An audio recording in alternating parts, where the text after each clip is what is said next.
today we have our another new episode, and we will discuss on this question. It's a definitely philosophical questions. What is beauty? We have our world famous speaker, Mr. David Schumacher, Madam Ali Rice, and Professor Fred. First, I would like to give chance Mr. David Schumacher. Well, Sharif, you picked a beautiful topic today. Okay, I had to start with a pun. So I always start with a definition, and today will be no different. So I know what beauty means to me, but I thought I'd go to the dictionary and see what beauty means in something a bit more organized. And they say combination of qualities such as shape, color, form that's pleasing to the aesthetic senses. Well, yeah, I suppose that sounds about right. But I also thought maybe it left out something, and I dug around for some other dictionary encyclopedia definitions, and then they make reference to giving pleasure not only to the senses, but exalts the mind and the spirit. And I think that's probably maybe a better definition. So what does those things and why? So quick overview. I think a lot of it is that depending on how you determine what modern humans are, we've been around for maybe 100, 200 million years, something like that. That's pretty successful as far as animals on this planet. And I think beauty actually adds to that in the form of natural selection. Our idea of beauty helps us pick mating partners where we can have healthy, strong children, perhaps. The fact that we see beauty in infants and small children helps us provide maternal and paternal support to be able to help those children grow up and eventually then be able to find their own mating partners and continue the species. But it goes beyond that. I like the part about mind and spirit because I think beauty is also about inspiration. I mean, when I look at art, listen to music, I see and hear beauty. When I eat certain foods, I taste and smell beauty. And then there's beauty in touch. So it's definitely sensory, but it inspires something a little bit deeper inside. And I've traveled quite a bit because my job took me a lot of places around the world. And I find that people are generally, but not always, in love with home. And when you take them out of home and put them someplace else, they're always comparing where they're at with where they grew up and where they found their initial beauty. So what the sky looks like, the shape of the mountains, or whether there's no mountains, what's temperature, humidity, all those things go to beauty as well. And maybe that's to keep us grounded. Maybe that's the idea of why most people don't travel or don't, it's changing some in modern times, but pretty much in the area where you're born is the area where you're going to spend your old age. Not always, but it's been strong historically. But then there's also cultural aspects to beauty. Like in America here where I'm at, our culture seems obsessed with youth. Youth is the definition of beauty. Now, Ali will be able to talk about this a little better, but my perception of beauty in Europe is a little bit different from that. It's more having to do with facial features, skin, and so forth when I read about that. Now, my lovely Susan, she's an American now, but she's a native from New Zealand, and the Maori culture is the indigenous people there. And beauty to them is in the art of face tattooing. And you always see beauty expressed in that way. In China, historically, there has been beauty associated with small feet. So foot binding was a thing. And then you go to another part of the world like Ethiopia, and they have these lip plates, which are beautiful by their culture. So beauty means, a lot of things depending upon where you want to go. There are some universal things like the ideas about natural selection.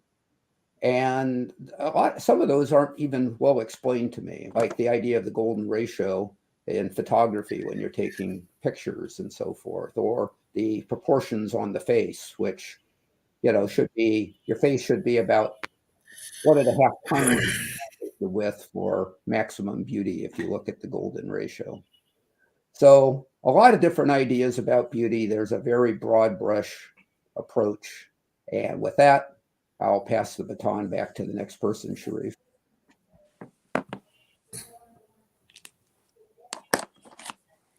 Thank you. Now I request Madam Alibais. Okay. Well, my first thoughts is beauty is in the eye of the beholder, and I think it's all really quite objective, really. So, and I think there's very different ideas of beauty in different cultures, and I think the irony is actually that in the Western world we spend our time. I love the sun, so I love getting a suntan, but I know people in other cultures that have dark skin and want to have whiter skin, so they'll either keep out of the sun or even bleach their skin as well. So I think it's kind of sad, really, that there's kind of, I don't know, there's also kind of a concept of how a body shape should be. So in the West, definitely there's a push to be skinny and fit, and you get to the stage, my daughter's just turned 15 and she's definitely not a size 0, but there's pressure, particularly on girls, to be incredibly skinny.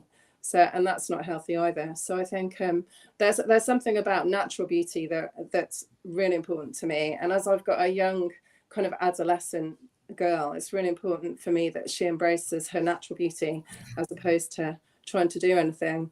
And I know that there's other people, in this country and in England, that have got that's children in their 20s already resorting to having Botox and lip fillers. So I think kind of our aesthetic and what we find beautiful, particularly in younger generations, is beginning to get quite skewed, really. I live in a really natural, beautiful area that's surrounded by the Cotswold Hills. We've also got natural beauty in the architecture, because the architecture goes back kind of 400, 500 or 600 years even. So there's something really naturally beautiful about man-made things that have character as well. And for me, I much prefer character properties. So and I love the natural environment and the outdoors. But to be honest, in England, the natural environment is actually a farmed environment. So it's kind of man-made. So it's hedges and fields, and so it's not. I spent 10 years over in the wilderness in California, in a forest with mountains, and so even the natural world isn't necessarily the natural world as we know it. So for me, beauty is really important. I'm an artist as well, so the golden ratio of the face and that ratio in proportion is really important to capture when you make figures and faces, and I don't think there's anything more beautiful than the natural beauty you find in animals as well. So wildlife's really important. So I think there's kind of beauty everywhere, and I think it's just whether you see it or not, really. And there's beauty in everyone. So and beautiful. One of my favorite things, actually, a Native American quote that I use a lot is, "Beauty may walk with spirit and strength." So I think that beauty, to kind of see the beauty and the wonder in the world, is really important to kind of hold on to. That's it for me.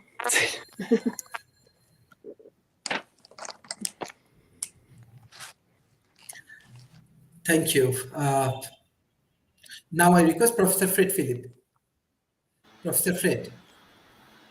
Yes, thank you, Sharif. I have often wondered about this question. I've wondered about it in a rather idle way, not active wondering sufficient to make me look at the philosophical literature, but also the wondering has been idle because I've had the feeling that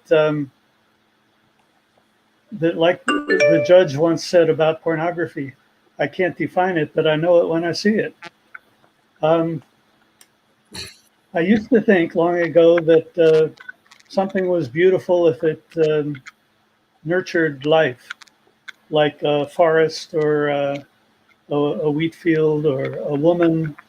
But then, we see photographs, and some of us have live adventured to places like the peaks of the Himalayas, that are just utterly inhospitable to life, but we still think that that scenery is beautiful.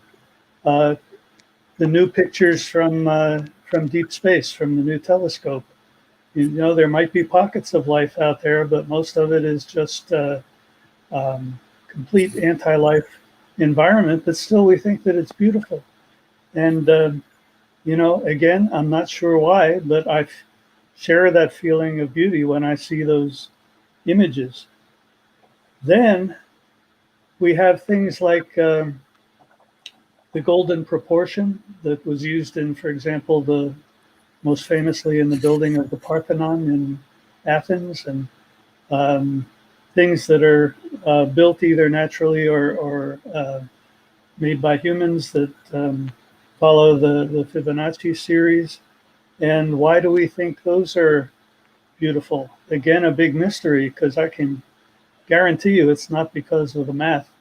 Most people in the world detest mathematics. So why are those things beautiful? Maybe the other panelists have an idea about that. Sometimes we think beauty is associated with symmetry.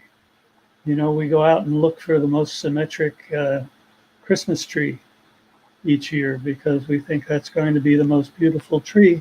And yet, we also think symmetry is boring because you look for a small flaw in the symmetry, like Marilyn Monroe's so-called beauty mark, right? So again, mysterious, but we don't want total symmetry, although we think that we're most attracted to other people who have symmetric faces. David said beauty can be something that exalts the mind and spirit.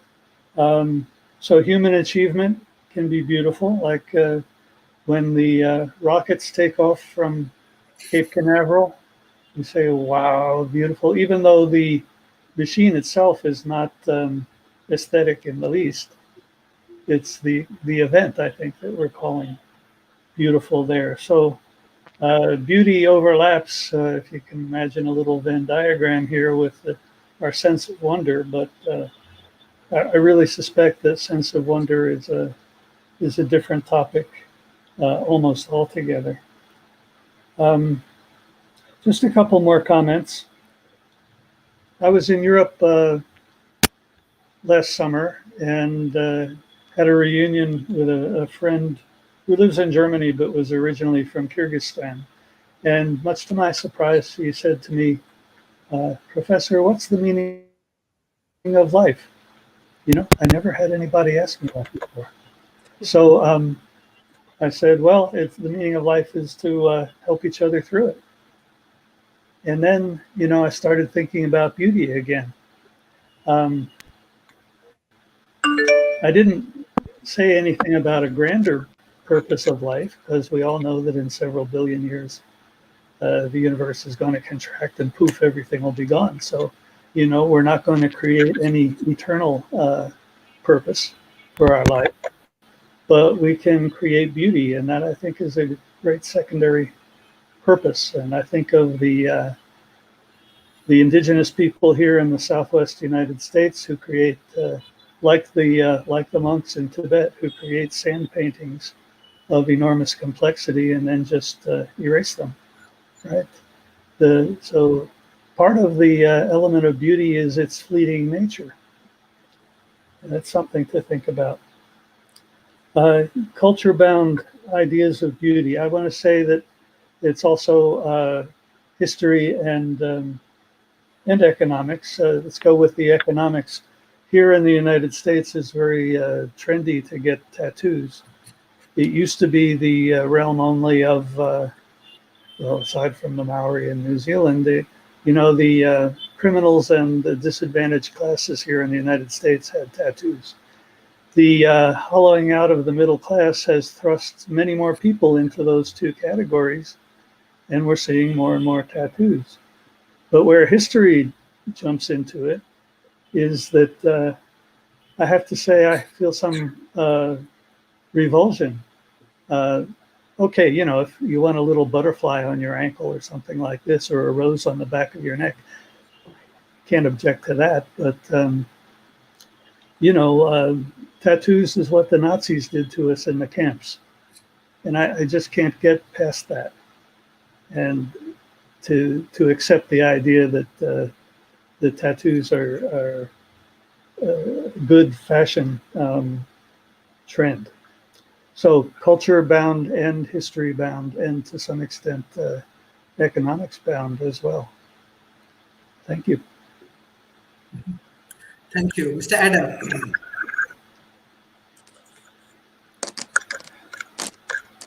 Oh, I'm sorry. Now I request Professor Rob. Okay. What happened to Adam?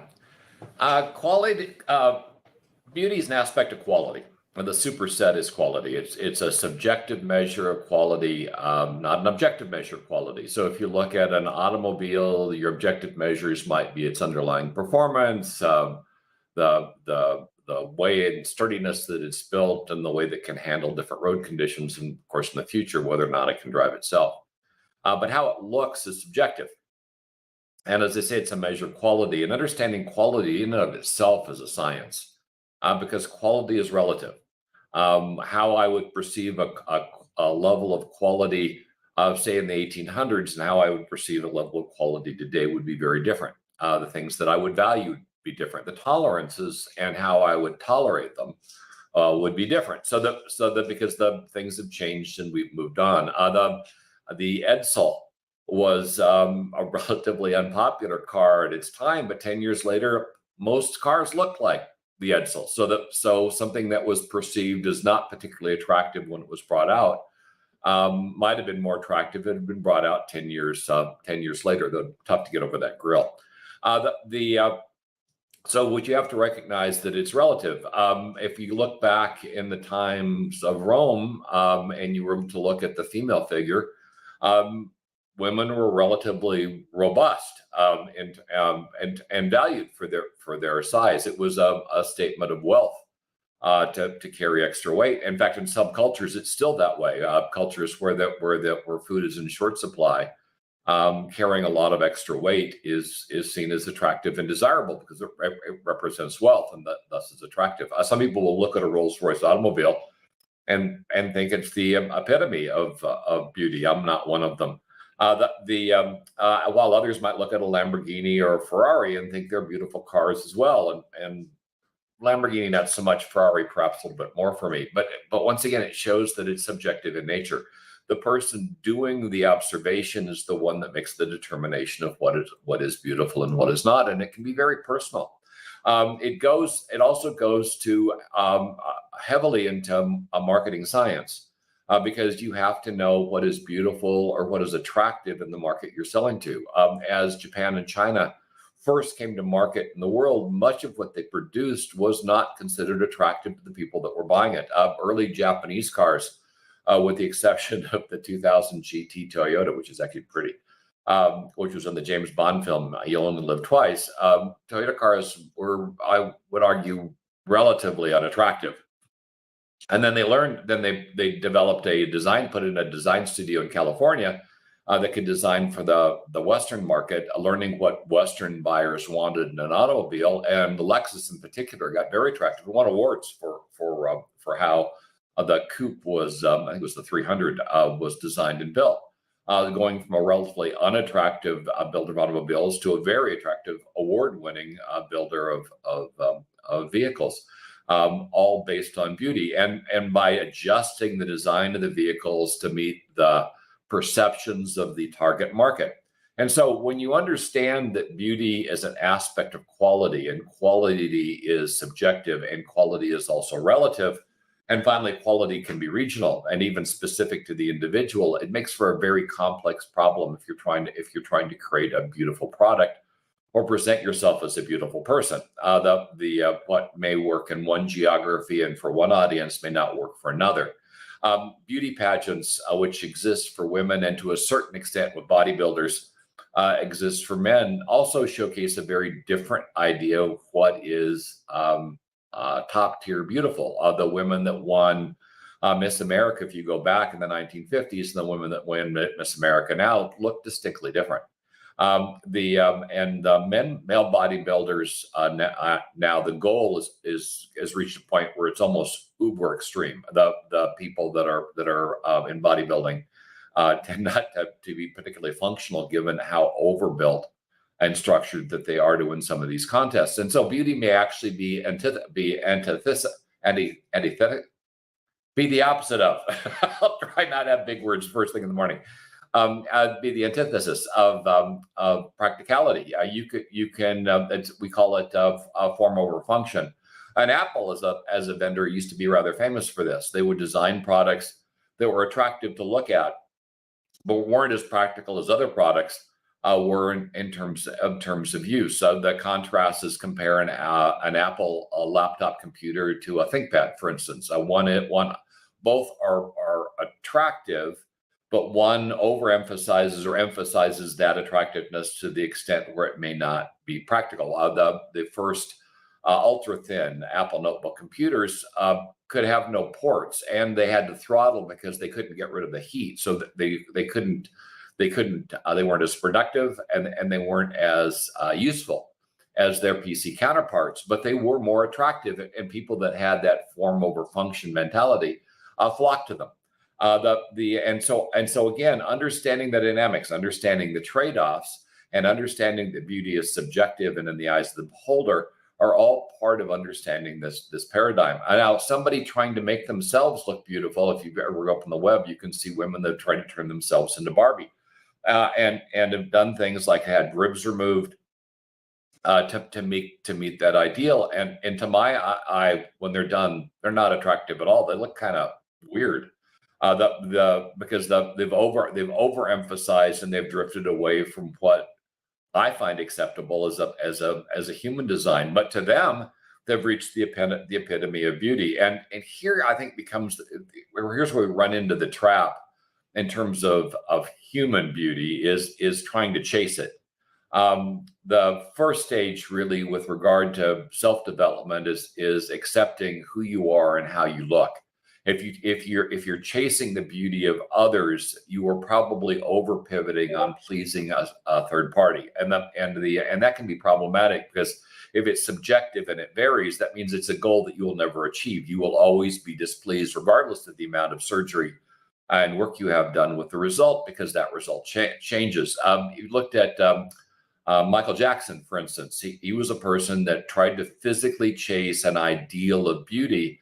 And by the time he was done, I think most would agree he was far less attractive than when he started, because he reached a point of variance that was unacceptably great for a lot of folks, and we've certainly seen women do the same thing.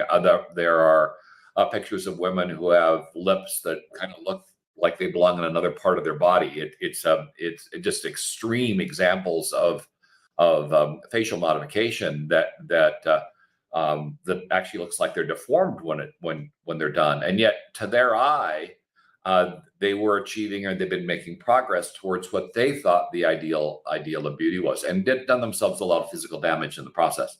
So when looking at beauty, recognize that just because somebody else doesn't think it's beautiful doesn't mean it's not beautiful. That if you're dealing with your own appearance, that you really need to accept how you look first, not try to look like somebody else, because it's as I say, the subjective measure of beauty is something you're probably not going to achieve, and you're going to be dissatisfied with it. And so the chasing beauty, unless you're building a product for a specific market, is probably not an ideal path for self-development and for personal happiness. It can result in a series of problems going forward, both health and psychological, that will be very hard to overcome in the future. Finally, as we look at beauty, and look at beauty as an aspect of quality, you do have to make that determination of form over function. And we're stepping away from human beauty now and going back to talking about products. That you have to recognize the people that you're selling the product to have to do something with it. And over pivoting on attractiveness can be problematic, because that you can result in a product that's very attractive, but is fundamentally not usable. It's either not robust enough. It doesn't have the set of functions that it needs to have competitively to meet a minimal goal, and the product, as pretty as it is, won't be sellable. An example might be in the phone space. The LG Prada was the design that Apple copied when they created the iPhone, and the LG Prada didn't sell well. And it didn't sell well because people didn't see it as being particularly attractive. It was a screen phone that, even though it was co-branded with Prada and had design elements that came from Prada, it was so different from what people were seeing in phones at that time, which were mostly flip phones, that nobody wanted to buy it. And I could also argue the application structure wasn't right yet, but it wasn't right yet in the first iPhones either. What Apple did, though, is before they released the phone, they convinced everybody that the new design was in fact the coming thing, and because it was coming from Apple, it was attractive, and people over the 6 months between the launch of the announcement of the iPhone, which was a brick when he announced it, and when it was released, changed their perception of what was beautiful, what was attractive, and embraced the design. And so they did the marketing groundwork to change perception. And the iPhone, by any measure, though it took 3 versions, is one of the most successful products ever brought to market. But it's because they did the groundwork. And so you also have to realize that you can change people's minds on what is attractive or not. If you're bringing something to market that doesn't fit the norm, and that's it with beauty, is people tend to fall into classes of, and politically we call them sheeple. But where somebody else determines what is beautiful for them, and then they follow it, and they like things to kind of look the same. So if you want to bring out something that looks different and want people to find it attractive, you have to do the work to convince them that new design, that new look, is in fact beautiful. It is attractive. It is something they want to buy first. Otherwise, you'll bring it to market and they'll reject it. It doesn't matter how well designed it is. It doesn't matter how functional it is. If it's too different from what they accept as a particular design, they won't buy it. And so that means you have to do the groundwork to convince the market first that this design is attractive before you bring the product to market. Otherwise, it will fail. So the final aspect of this is beauty is also mutable. You can convince people that otherwise would think a product was not attractive, that it is attractive if you put in the right amount of work. So beauty is not only just in the eye of the beholder, but the beholder is fickle, and you can convince the beholder that something that they may not have thought was beautiful at the beginning of the process is beautiful at the end of the process. And that means that chasing beauty as an individual is probably a failed tactic to begin with. It'd probably be easier just to convince them that you are in fact the beautiful than to try to make yourself beautiful and chase what is a changing metric. And we've certainly seen recently both comedians and actresses do that relatively effectively, where they would be perceived as in prior generations as overweight and unattractive, and yet they have a growing number of people that now perceive that their look and their appearance as attractive because they were effective at changing the perceptions that surrounded their physical appearance. And arguably, that's far less invasive and painful than surgical procedures. So in the end, beauty is an aspect of quality. Quality is subjective, and people are mutable. And sometimes it's easier to change the people than to change the appearance.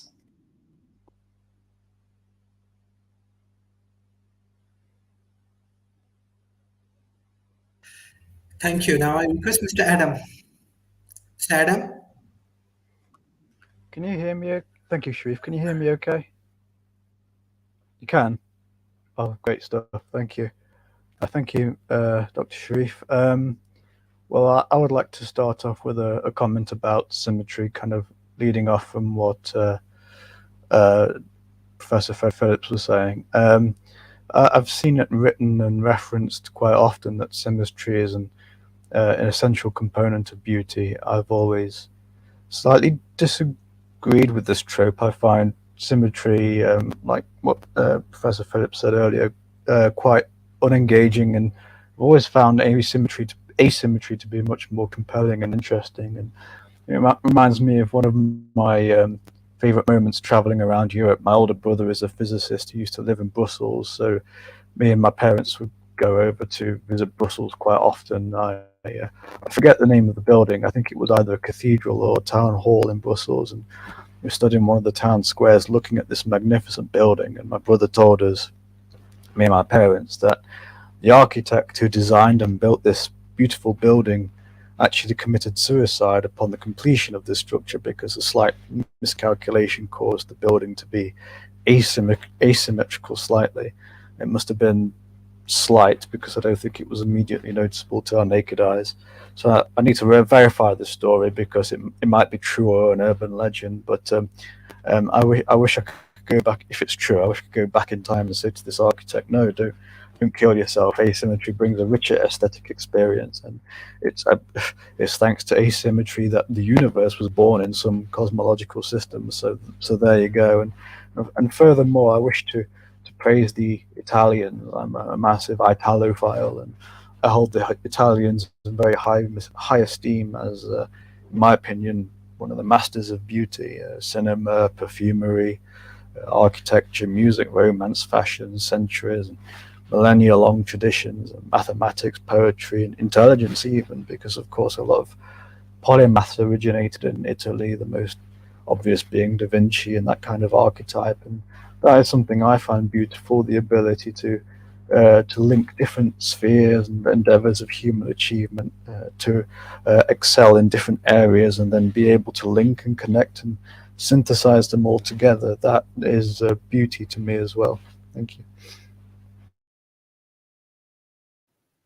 Thank you. Now I request Mr. David Schumacher.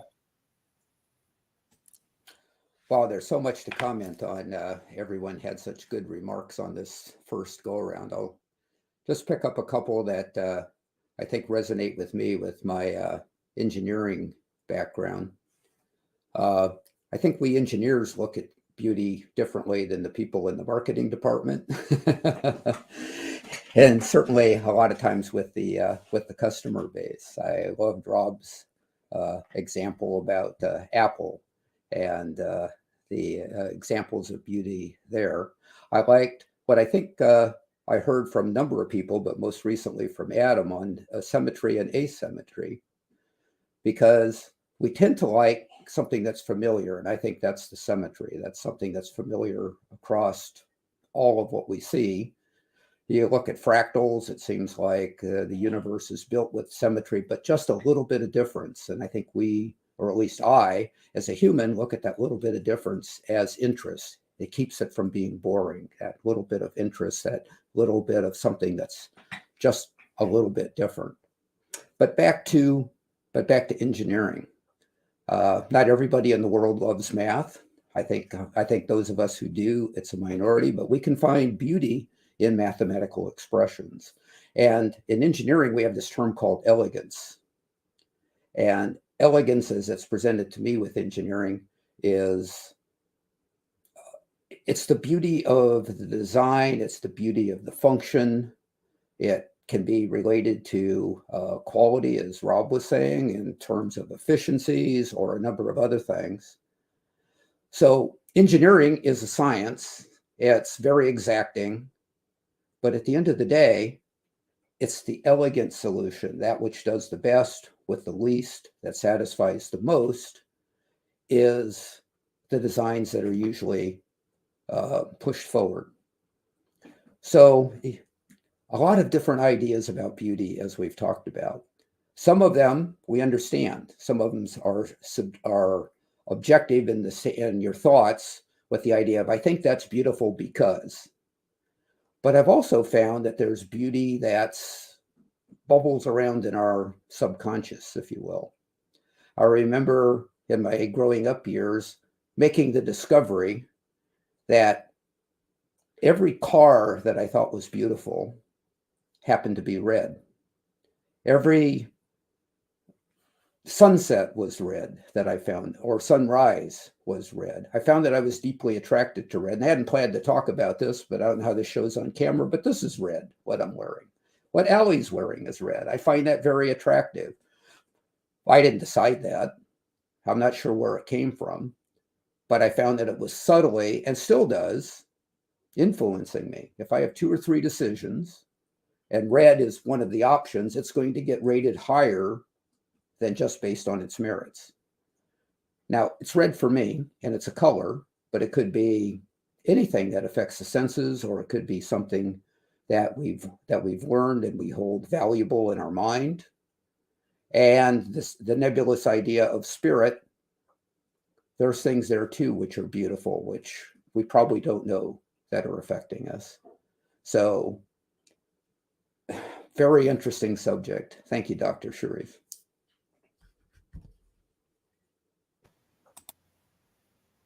Thank you. Now I request Madam Ali Rice.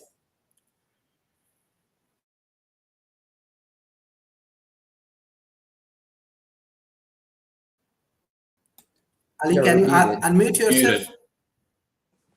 Muted. One of the things that I find really beautiful actually is crystals and prisms, and the way that light refracts and splits into color.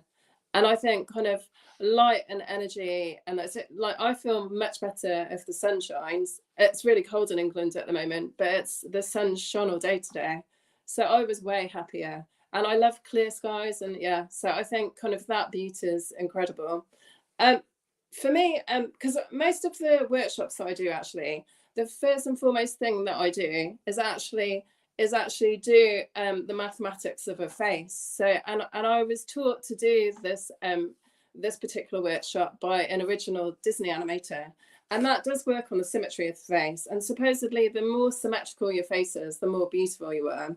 But what's really interesting is if you draw anything and get the symmetry down, even if whatever you're drawing isn't face on, it makes it much easier to draw something than it does if you don't think about there being symmetry and whatever it is that.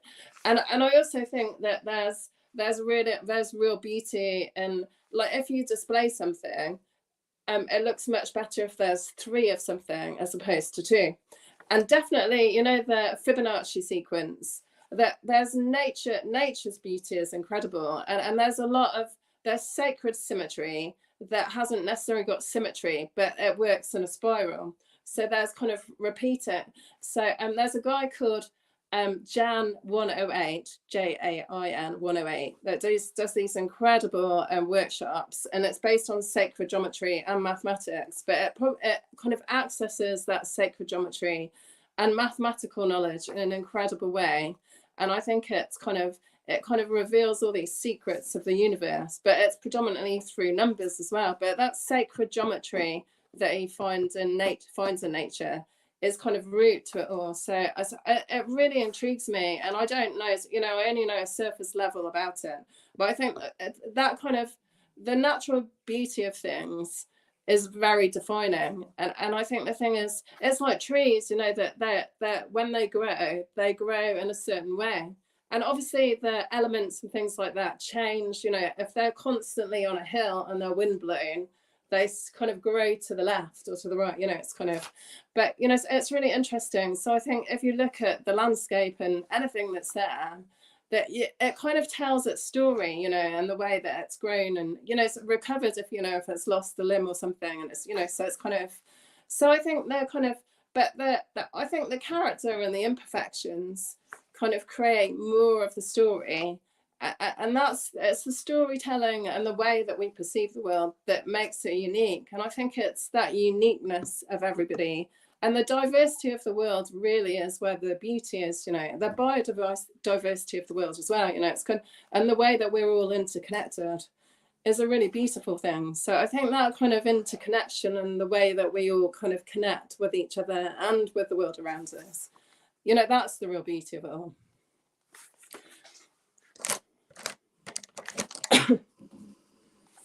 Thank you, Fred. There, I unmute myself. Thanks, everybody. Yes, the discussion did raise a lot of points to remark on. Yes, that old market square in Brussels is one of the wonders of the world, don't you think, Adam? And if you haven't seen it, you know, put it on your bucket list. It is amazing.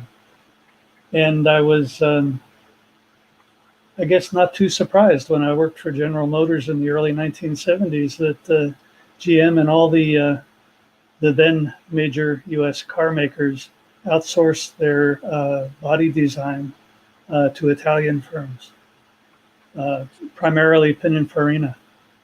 But yeah, Italian design was very widely admired.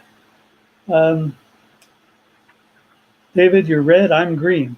You know, I see people get excited about fall colors and even pay for tours of see all the leaves turn yellow and red. And all right, I can appreciate it in a small way, but I much prefer, you know, the green that we get in the spring and summer. So yeah, we have color affinities. I think when we look for a mate, we see symmetry as a sign of good health. That we're going to have healthy children if we mate with a person who has full body symmetry, especially face symmetry. I have one of these ultra thin MacBooks, okay, because only because somebody gave it to me. And yeah, it's got only one port, you see. So I have a discussion with people at the Apple store. Like, are you mad? Why would you build something like this? And they say, yeah, we've had lots of customer complaints. So the newer models have more than one port. And we discussed some other things that are frustrating with Apple. And yeah, the kid at the Genius Bar agrees that in recent years there's been more and more of a disjunction between the engineers and the people who are concerned with the customer experience. Even the car makers have what they call customer experience engineers, who they're the guys who make sure that when you close the door of the car, that it makes a real satisfying ka-chunk instead of an annoying clatter. And I think Apple needs to have more customer experience engineers. Okay, now about getting old. And maintaining beauty. All right, I go to the gym several times a week. I'm 70 years old now, and another month I'll be 71. Go to the gym, I rub some minoxidil in my hair, or where the hair used to be, and I wonder why I do it. And Rob, you've really made me engage in some psychological introspection here, because part of it is so that I can continue to have adventures like the canceled trip to Bangladesh that we talked about before we started this morning. If I ever had sex appeal, well, that's for other people to decide. But if I did, I'm, I guess conflicted about losing it as I get old. And but younger people have to engage in some pretension and posturing in order to make their place in the social world and the professional world. And when you get to be nearly 71, you can be just yourself. And I think there's a kind of beauty in that as well. No more pretension and posturing. Thank you. Thank you. Thank you, Professor. Now I request Mr. Rob.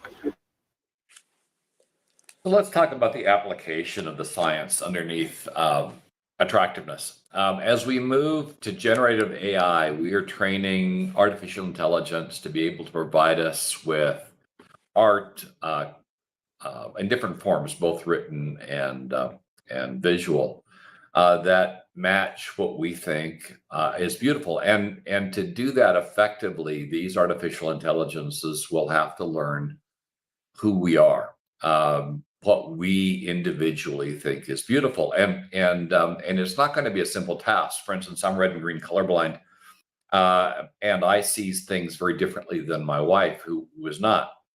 Colors that are attractive to her are not at all attractive to me, and sometimes vice versa, because I see those colors as differently. So not only am I visually perceiving something, the same thing, differently than she is, but I'm subjectively different than she is. So the things that I find attractive overall in terms of lines and build are often very different than hers.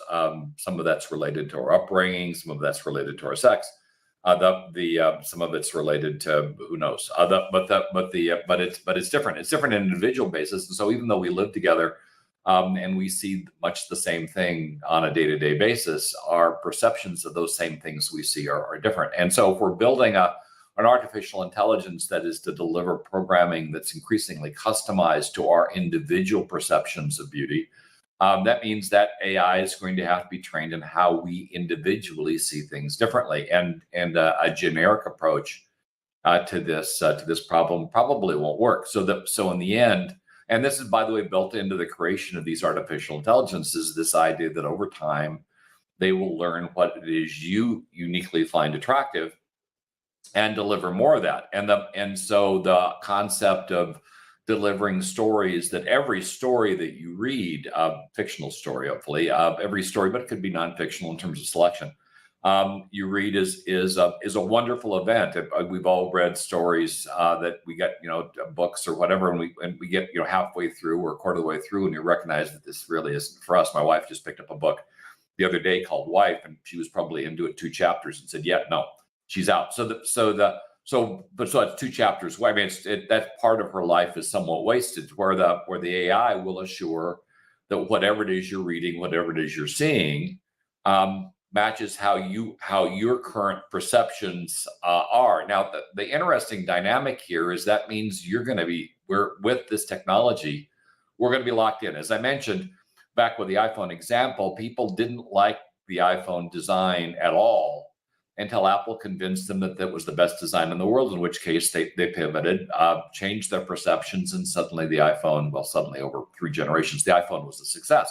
So that creating making sure that everybody is statically tied to the perceptions that they have when they begin the experience is going to change the overall dynamic of the planet. People will stop flexing. My perceptions may not become in line with Fred's perceptions, where otherwise they might. If we're both receiving the same stimulus and the same manipulation, and we both fall to that manipulation, our views of beauty will tend to align over time. But if something is altering what we're seeing to match how it is our perceptions initially are, and let's go back.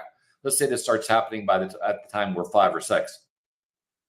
Then our perceptions get locked into how we were at 5 or 6, because unless those AIs are altered to provide us with different views and group migrate our perceptions, then we'll lock in on what we think is attractive when we're 6. So it's going to be what we think is attractive when we're 66, because the machines will reinforce that. Now, another play would be the AIs are designed, and this is where they are right now, are increasingly designed to change our perceptions. They are designed to understand how to manipulate us to change how we look at the world and view that world the way that they want us to view it. That would cause us to align our perceptions, but not necessarily align our perceptions to our best interests. They could align our perceptions to whoever's funding that particular AI-driven marketing program. So in the end, even though in the past we've certainly seen marketing change perceptions. I mean, think about smoking. You're taking something that is burning and sticking it into your mouth. That if you had any experience with fire, that would be something you'd probably avoid like the plague. But people were convinced that this was a good thing, and then of course that thing was addictive. And so once they got hooked on that particular substance, they couldn't stop. But first, they had to be convinced that sticking something burning in their mouth was something that they would be willing to try. Something that I think any caveman would have if they could speak. They couldn't, but if they could have speak, would say, "Man, stupid, burn, hurt," and throw you out of the cave. So the fact is as we look at artificial intelligence and the way it's being developed, we've got 2 problems. One, it can cause us to lock our perceptions in at a young age, which wouldn't be appropriate. The kinds of things we find attractive at 6, 7, 8, 9, and 10 should not be the things we find attractive when we're 40, 50, and 60.